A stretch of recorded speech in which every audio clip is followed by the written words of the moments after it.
bintang itu rontok, berguguran, berarti itu adalah musibah, kerusakan yang besar, musibah bagi penduduk langit. Minal inkitori wa toyi wa mautil malaikati biha. Jadi kalau berguguran atau rontok atau pecah-pecah bintangnya, wa toyi yaitu terlempit, wa mautil malaikati biha, malaikat mati. Jadi malaikat ini ada yang juga berada di bintang-bintang itu. Kalau bintangnya pecah berarti malaikatnya mati. Ini dawuhnya Rasulullah Shallallahu Alaihi Wasallam seperti itu. Jadi bintang itu menjadi sebab amannya penduduk langit. Kalau bintangnya itu pecah, bintangnya itu rontok, kalau bintangnya itu rusak, maka ini adalah merupakan musibah bagi penduduk langit. Malaikat mati, ya, pecah karena pecah bintangnya itu. Jadi sebagian malaikat itu ada juga yang berada di bintang-bintang itu, berdiam di bintang-bintang itu. Wa alu baiti ay duryati amanun li ummati. Ini makalah yang kedua. Wa ahlu baiti, adapun ahli baitku, ay duryati maksudnya keturunan Rasulullah Shallallahu Alaihi Wasallam. Kalau di Indonesia ini yang sudah kita kenal dengan julukan Habib, ada yang julukan apa? Sayyid. Itu keturunan Rasulullah. Amanun li ummati, jadi keturunan Rasulullah. Para habaib, para sayyid, ya kan? Itu adalah menjadi sebabnya aman li ummati, bagi umatku, bagi kita semuanya yang tidak termasuk keturunan Rasulullah. Faida zala ahlu baiti, apabila ahli baitku itu tidak ada, alias meninggal dunia, kok sampai tidak ada semuanya ya, atau di tempat itu, karena al-qadau ala ummati, maka itu adalah merupakan musibah atau kerusakan bagi umat Rasulullah. Jadi kita itu kalau terhadap habaib itu harus hormat, memuliakan. Terhadap keturunan Rasulullah ini perintahnya harus memuliakan. Karena ini habaib ini akan menjadi apa?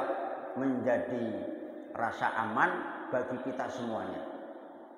Kalau sampai habaib itu tidak dimuliakan, bahkan sampai dibunuh umpamanya, ya, ini akan menjadi bencana. Sayyid Husain itu kan dibunuh di mana itu, di Karbala, ya. Ini mungkin juga merupakan salah satu di antara sebabnya, karena tidak memuliakan keturunan Rasulullah.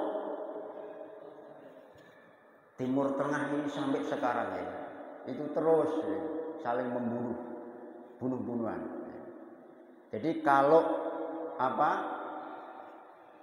namanya keturunan Rasulullah itu tidak ada, maka itu akan menjadi apa? Musibah bagi umat Rasulullah.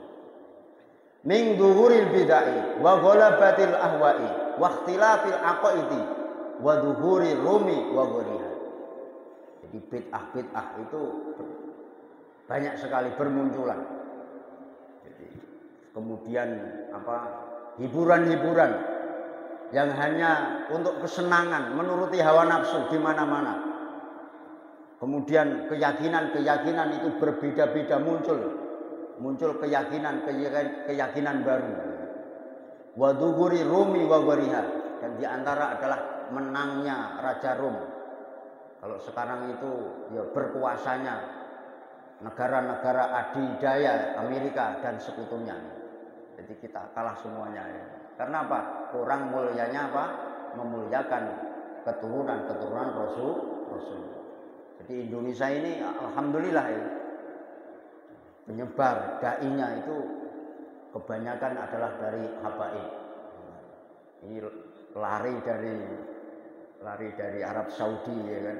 Kalau masih pada waktu itu ya kan, itu kalau ada yang bertentangan dengan Wahabi ya kan, itu dibunuh, makanya lari ya.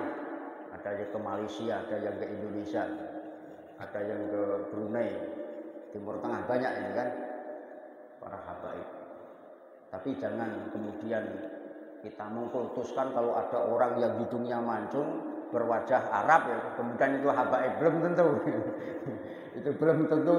Kalau orang yang bodinya seperti itu memang sama semua. Jadi habaib itu ya ada silsilahnya ya kan, keturunan Rasulullah Shallallahu Alaihi Wasallam. Saking senangnya habaib, pokoknya setiap orang yang wajahnya bodinya seperti orang Arab, hidungnya mancung, wis pokoknya dimuliakan. Ya kalau baik nggak apa-apa, tapi kalau tidak baik ya kan, kemudian tindakannya, perbuatannya ya kan, meskipun orang Arab ya kan, belum tentu itu habaib. Jadi kita diperintahkan oleh Rasulullah agar supaya memuliakan para habaib maupun sayyid. Wa ana amanun li ashabi fa idza dhahabtu aymutu kana al-qada wa ala ashabi. Saya ini adalah menjadi sebabnya aman, menjadi sebabnya ketentraman li ashabi, yaitu bagi sahabat-sahabatku. Jadi dulu itu ketika Rasulullah masih hidup ya kan, orang yang pernah bertatap muka kepada Rasulullah, iman kepada Rasulullah, itu adalah sahabat Rasulullah. Pokoknya yang iman, pernah bertatap muka, pernah melihat Rasulullah ya kan, itu adalah sahabat-sahabatnya Rasulullah Shallallahu Alaihi Wasallam. Tapi kalau nggak beriman, ya tidak sahabatnya Rasulullah, seperti Abu Lahab, Abu Jahal, meskipun itu pamannya ya kan, tapi nggak beriman. Meskipun itu sering bertatap muka, tapi tidak beriman kepada Rasulullah, tidak beriman kepada apa yang dibawa oleh Rasulullah Shallallahu Alaihi Wasallam, yaitu agama Islam, dinul Islam. Karena al-qadau ala ashabi minal pitani wal khurubi wa irtadi man irtada. Baik itu fitnah. Jadi setelah Rasulullah itu meninggal dunia itu luar biasa. Fitnah itu muncul. Banyak orang yang murtad ya. Banyak peperangan sampai Sayyidina Umar itu meninggalnya juga dibunuh kan? Sayyidina Ali juga dibunuh setelah wafatnya Rasulullah Shallallahu Alaihi Wasallam. Menjadi bencana, menjadi kerusakan bagi sahabatnya Rasulullah. Di situ muncul fitnah, peperangan, wartidati man irtada. Banyak orang yang murtad, banyak orang yang menentang, tidak mau bayar zakat. Ya ini ketika zaman Khalifah Abu Bakar ya kan, banyak yang menentang, tidak mau membayar zakat. Waqtilabil qulubi, dan berbeda-bedanya hati, artinya umat Islam tidak bersatu. Umat Islam tidak bersatu. Ini banyak ya kan, bermunculan golongan-golongan, organisasi-organisasi banyak bermunculan. Setelah wafatnya Rasulullah Shallallahu Alaihi Wasallam. Jadi ada golongan Khawarij, banyak macam-macam itu golongannya. Kemudian wal jibalu amanun li ahlil ardi. Gunung itu adalah merupakan menjadikan sebabnya aman li ahlil ardi, bagi ahli bumi. Gunung. Kalau faida dahabat ayil jibalu kana al qadau ala ardi. Apabila gunung itu tidak ada, maka ini adalah merupakan bencana bagi ahli bumi. Jadi gunung itu dikira gunung itu hanya pemandangan yang indah, enggak. Gunung itu ada fungsinya. Allah menciptakan gunung itu adalah ada fungsinya, ada gunanya. Untuk apa? Di antaranya adalah untuk keseimbangan bumi. Kalau gunungnya dikeruk ya kan, dibuat huruf laut. Lautnya dihuruf. Lah, hurufnya itu dari mana? Dari gunung. Kalau gunungnya itu tidak ada, ini bencana. Inilah sabda Rasulullah Shallallahu Alaihi Wasallam. Jadi termasuk gunung harus dijaga. Nggak boleh gunung itu dikerui, ya kan? Kemudian dibuat huruf laut, dibuat perumahan. Ya kan? Lautnya itu dihuruf, kemudian dibuat daratan, ya kan? Dibuat perumahan. Nah ini bahaya. Nanti bisa membahayakan. Karena apa? Gunung itu fungsinya untuk apa? Untuk keseimbangan bumi. Kalau gunungnya nggak ada, dikerui semuanya. Diambil batunya, diambil tanahnya, ya kan? Nah, ini nanti menjadi bencana bagi ahli bumi. Ini sudah diperingatkan zaman Rasulullah Shallallahu Alaihi Wasallam. Ini masih berlaku sampai sekarang. Coba ada gunung itu semuanya dikeruk, nggak ada gunung sama sekali. Berbahaya ini. Terjadi bencana, gempa bumi, ya kan? Dan lain sebagainya, banyak. Ya. Wal maqalatul khamisatu an Abi Bakrin As-Siddiq. Maqalah yang kelima an Abi Bakrin As-Siddiq radhiyallahu anhu annahu qala arba'atun minal fisali. 4 perkara yang faktual, yang aktual. Fisal itu pakerti itu perbuatan yang aktual, yang terkini yang terjadi itu ya. Tamamu habi arba'id minal umur, sempurnanya 4 perkara tersebut itu dengan melakukan 4 perkara. Jadi ada 4 perkara, di mana sempurnanya 4 perkara tersebut itu dengan melakukan 4 perkara. Yang pertama sekarang, tamamu sholat bi sajdatai syahwi. Jadi sempurnanya sholat itu dengan melakukan 2 sujud syahwi. Ini bukan berarti setiap sholat biar sempurna kemudian melakukan sujud syahwi, tidak seperti itu. Makanya ini ditafsiri oleh Imam Nawawi, khina wujudi sababi syahwi. Khina wujudi sababis sujudi, yaitu ketika ada sebabnya sujud sahwi. Nah ini contohnya, karena klil kauli man mahalihi, seperti hanya memindah rukun kauli dari tempatnya. Rukun kauli, jadi sholat itu ada rukun, ada sunnah itu ada 2, ada sunnah abu'at, ada sunnah hayat. Kalau rukun itu ada rukun qauli, ada rukun qalbi, ada rukun fi'li. Rukun qalbi artinya apa? Rukun sebangsa hati, yang digerakkan hati. Itu contohnya apa? Niat. Jadi niat itu adalah perbuatan hati. Jadi kalau usolli fardhul maghribi salasa raka'atin, ya kan, mustaqbilal qiblati adaan lil fardhul lillahi ta'ala, ya kan, adaan lillahi ta'ala. Itu ucapan itu hanya diperuntukkan untuk menolong agar supaya hatinya bisa konsentrasi, hatinya bisa tertolong untuk mengucapkan di dalam hati, yaitu niat. Jadi usolli fardhul maghribi salasa raka'atin itu tidak termasuk rukun. Nah, rukunnya itu di dalam hati. Kapan mengucapkan niat? Yaitu ketika membaca takbiratul ihram. Allahu Akbar. Mulai dari alifnya Allah sampai roknya Akbar. Itu tempatnya di situ. Makanya kalau ada orang yang sholat, ya kan, datang langsung Allahu Akbar. Berarti jangan-jangan ketika membaca Allahu Akbar itu tidak ada niat. Padahal tempatnya niat di situ. Ketika Allahu Akbar, apa yang diucapkan usolli fardhul maghribi salasa raka'atin mustaqbilal qiblati adaan imamuman lillahi ta'ala, itu harus dikerentekkan, ya kan, atau harus diniatkan di dalam hati. Itu namanya apa? Rukun qauli.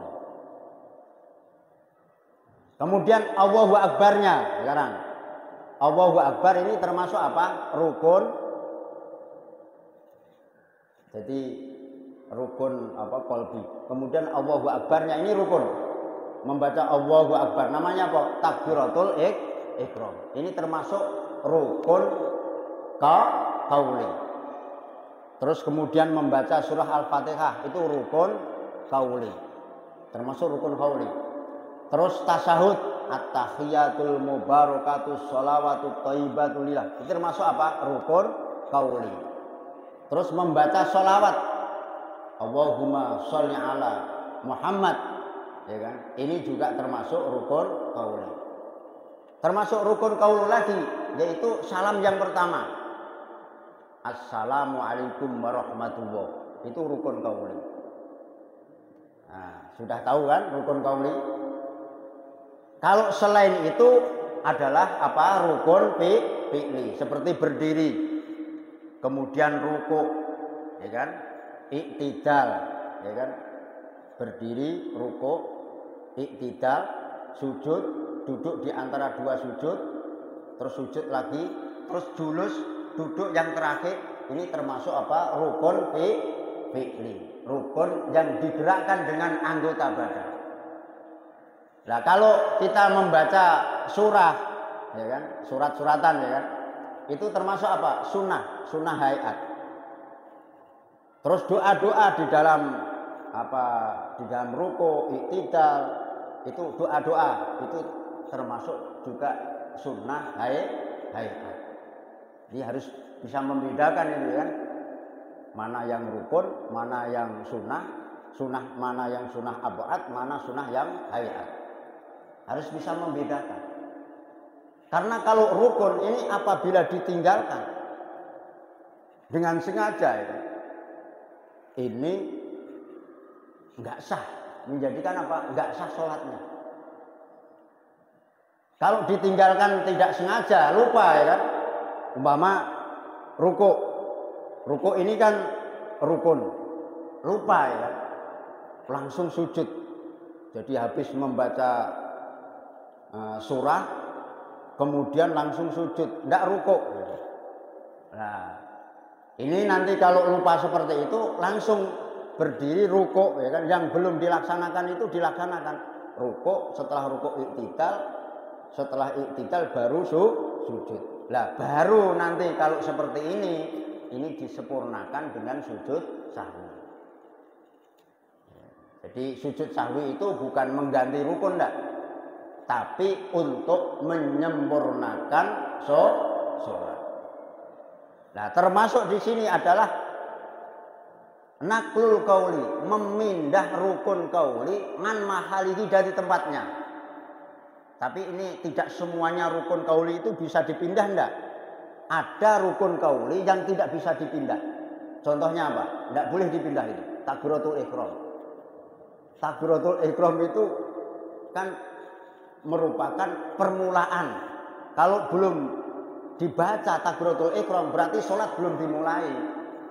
Kalau membacanya itu dipindah berarti sebelumnya takbiratul ihram, setelahnya takbiratul ihram itu enggak dianggap sholat. Makanya batal kalau takbiratul ihram itu dipindah, batal. Seperti salam. Salam yang pertama itu wajib. Kalau salam yang kedua itu sunnah abad. Salam yang pertama dipindah, umpama sholat maghrib ya, dapat 2 rakaat, kemudian salam, ya batal, ya kan? Karena apa? Baru 2 rakaat sudah diakhiri, itu batal. Yang boleh dipindah ini adalah surah Al-Fatihah, tasyahud, dan membaca sholawat. Itu boleh. Itu menurut qaul yang asah itu boleh. Nah, di sini juga diterangkan karena klil qauli an mafalihi, memindah rukun qauli dari tempat-tempatnya. Contohnya umpama kasusnya ini kasus sholat sendiri. Jadi langsung membaca surah, langsung membaca surat-suratan, saking semangatnya. langsung membaca surat. Jadi belum membaca Fatihah, tapi lupa. Kemudian langsung rukuk, langsung iktidal. Setelah sujud, ya kan? Setelah sujud ingat saya belum membaca apa? Fatihah. Boleh dipindah. Fatihah boleh dibaca ketika sujud.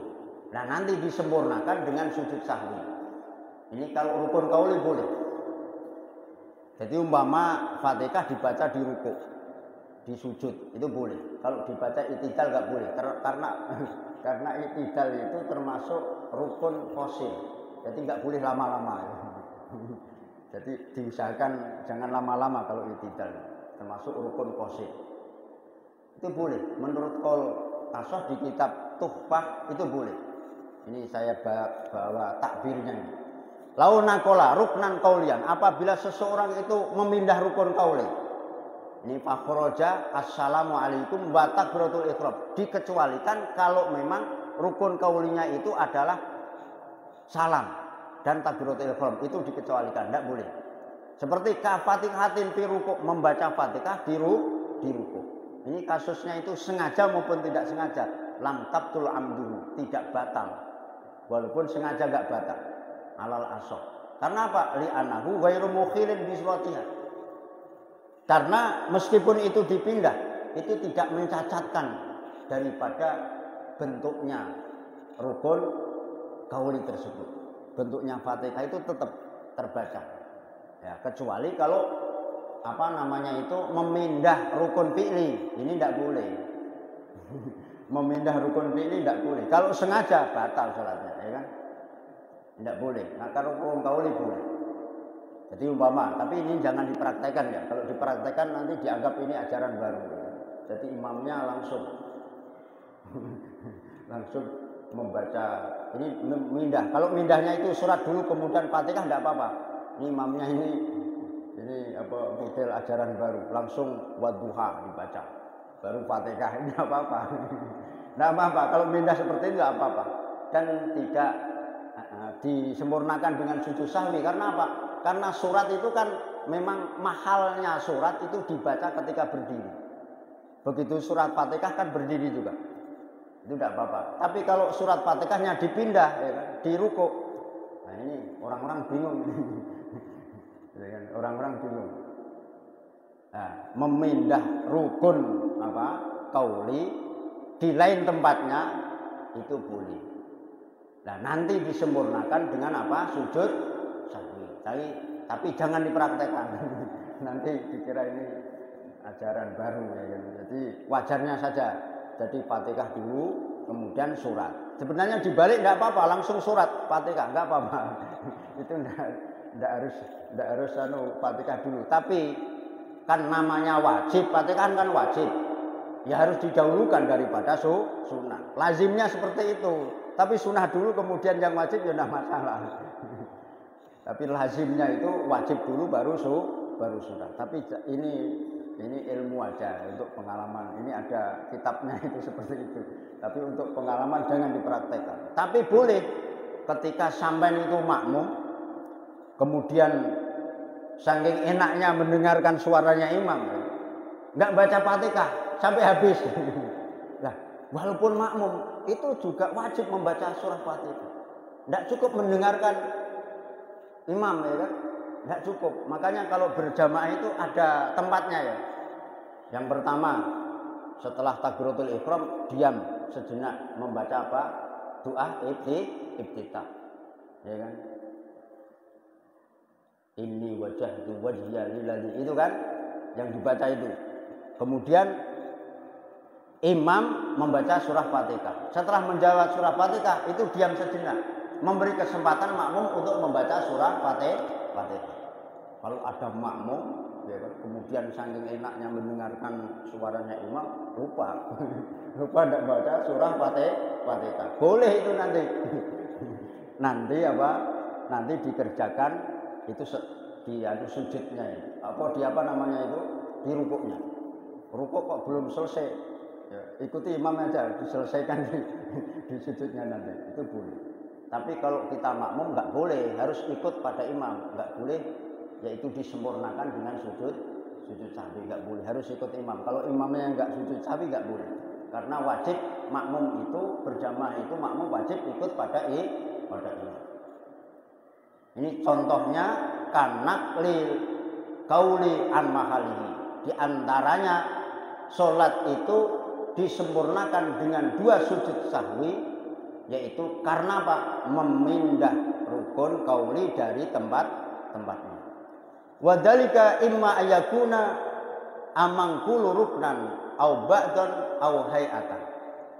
Nah, memindah rukun yang sebangsa ucapan itu ada kalanya berupa rukun kauli, berupa rukun.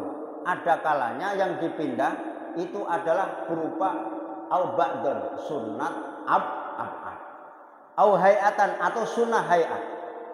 Faruknu yasjudu linaklihi mutlakon. Kalau memang yang dipindah, yang mangkul itu adalah rukun, ya kan, rukun, maka itu mutlak, ya kan, disunahkan apa? Sujud sahwi. Kemudian wabatu ingkana tasawuda awal kadalika. Begitu juga kalau yang dipindah itu adalah sunnah abu'ad, tapi sunnah abu'adnya itu adalah tasawud awal. Jadi tasawud awalnya itu dibaca ketika berdiri, tidak ketika duduk, dipindah ya. Itu disunahkan, disempurnakan dengan apa? Sujud sahwi. Wa amal kunutu fa inna qalahu bi qasdihi sajada au bi qasdi dzikri fala. Tapi kalau yang dipindah apa? Sunnah abu'ad yang dipindah itu adalah kunut, ya kan? Kalau memang mindahnya itu sengaja, jadi mungkin karena komunitas orang-orang yang tidak kunut, partainya itu partai tidak kunut, kemudian sholat ya kan, malu ya kan, malu kalau kunutan malu ya kan. Kemudian nggak kunut, tapi kunutnya itu sengaja dipindah di sujud. Jadi sujudnya lama karena membacanya bukan cuma subhana rabbiyal a'la, tapi dibaca juga Allahumma hdini biman hadai wa afini biman afain. Dibaca di situ, di sujudnya ya. Kalau yang dipindah itu dan sengaja ya, itu maka disunahkan nanti sujud sahwi. Tapi kalau kalau sengajanya itu zikir, membaca zikirnya apa, bacaan sujud, itu tidak disunahkan. Jadi umpama Allahumma hdini, tapi itu tidak sengaja membaca apa? Kunut, tapi membacanya zikir. Jadi sujud itu ya nggak apa-apa lama-lama, tapi kalau pas jamaah nggak boleh lama-lama, karena orang itu kan ada yang pengen kemana-mana. Ya, walaupun sujud itu sebenarnya apa-apa lama ini, sampai berapa jam lah silakan. Tapi kalau sholat sendiri, tapi kalau sholat berjamaah itu harus, karena imam itu harus tahu juga keadaan makmumnya. Apalagi imamnya itu di terminal, jangan lama-lama suratnya, karena orang mau ada yang mau apa namanya pulang ya kan, ada mau nyupir dan lain sebagainya. Itu harus muqtadul hal, harus disesuaikan dengan situasi dan kondisi.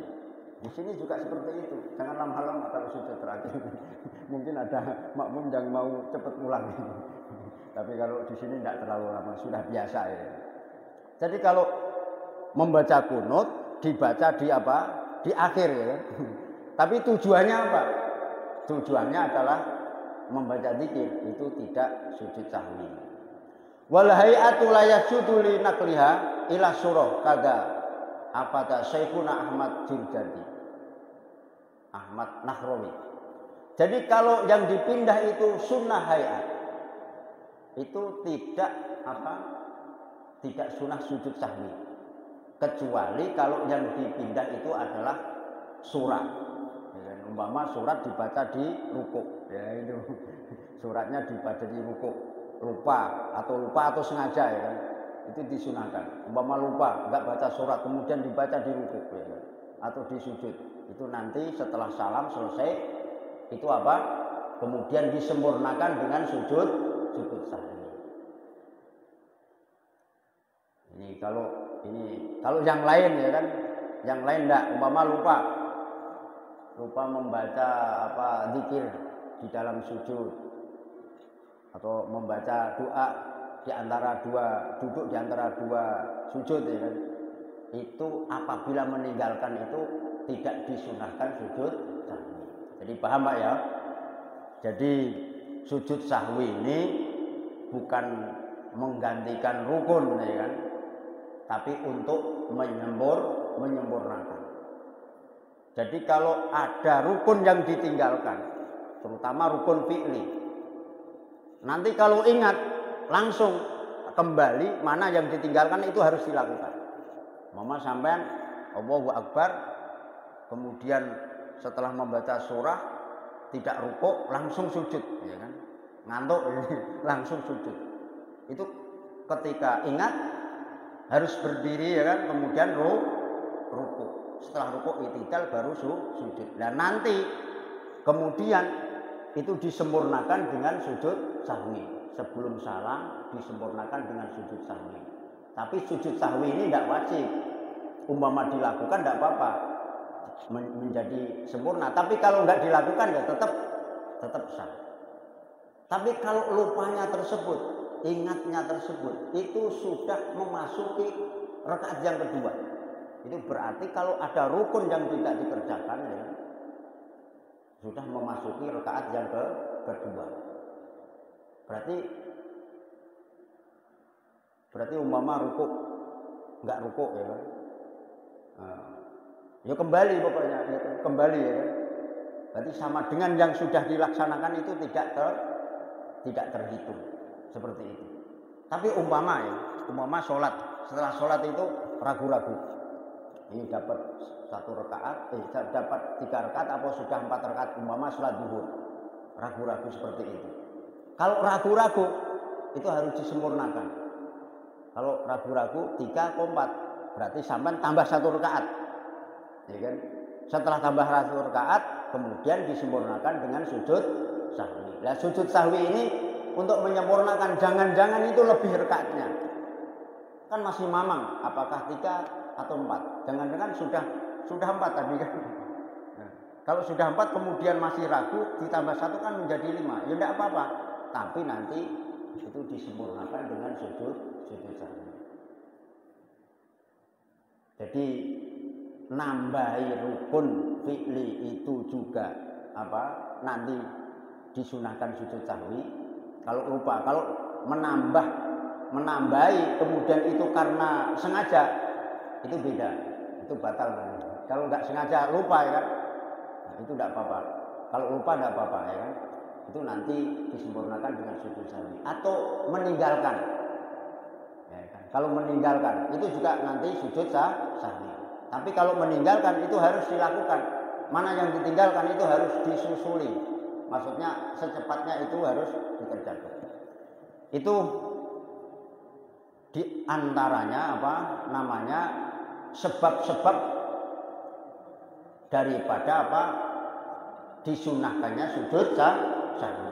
Jadi umpama sholat masih ragu, dapat 2 rakaat, sholat maghrib ini dapat 2 atau 3, ragu. Kalau ragu seperti itu, itu berarti ditambahi, ya kan? Nanti setelah sebelum salam itu ditambahi sujud sahwi. Nah, sujud sahwi itu adalah sunnah. Wa tamamu shaumi ai shaumu Ramadan bi shadaqatil fitri. Jadi sempurnanya puasa Ramadan itu dengan zakat fitrah. Jadi kita menjalankan ibadah puasa itu biar sempurna itu dengan zakat fitrah. Jadi ada hadis itu ya, kalau seseorang yang puasa kemudian belum zakat fitrah atau tidak zakat fitrah, itu pahala puasa itu masih gantung di antara langit dan bumi, belum diterima oleh Allah Subhanahu wa taala sebelum bayar zakat fitrah. Makanya di sini tamamu shaumi ai shaumi Ramadan bi shadaqatil fitri. Qala Allah Ta'ala wa 'alal ladzina yutiqunahu fidyatu ta'amu miskin. Jadi orang-orang yang kuasa menjalankan ibadah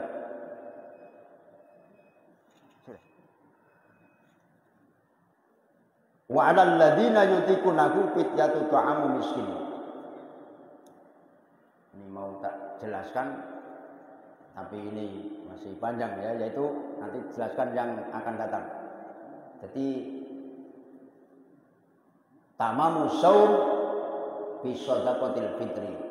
Jadi sempurnanya puasa itu dengan sedekah fitri, yaitu zakat fitrah. Mudah-mudahan keterangan pada kesempatan malam hari ini bisa kita pahami, bisa mendapatkan pengalaman ilmu yang baru. Jadi kalau ada permasalahan di dalam sholat ya kan, itu ada solusinya. Solusinya apa? Disempurnakan dengan sujud sahwi. Jadi sampai umpama ya, sholat itu baru dapat 2 rakaat sudah salam, sudah jalan-jalan ya, sudah makan dan lain sebagainya umpama ya, baru 2 rakaat. Ingat, sholatku baru 2 rakaat tadi. Itu kalau zamannya tidak lama ya, itu boleh. Kalau enggak batal ya. Kalau batal ya wudu lagi, boleh. Kalau zamannya tidak lama. Kalau lama ya sudah ke WC, sudah kemana-mana, sudah ke pasar. Jadi ulangi lagi. Jadi seperti orang tawaf itu. Orang tawaf itu kan berapa? 7 putaran. Dapat 2 putaran kemudian batal. Itu wudu. Setelah wudu kemudian diulangi. Oh, enggak diulangi, langsung diteruskan. Diteruskan.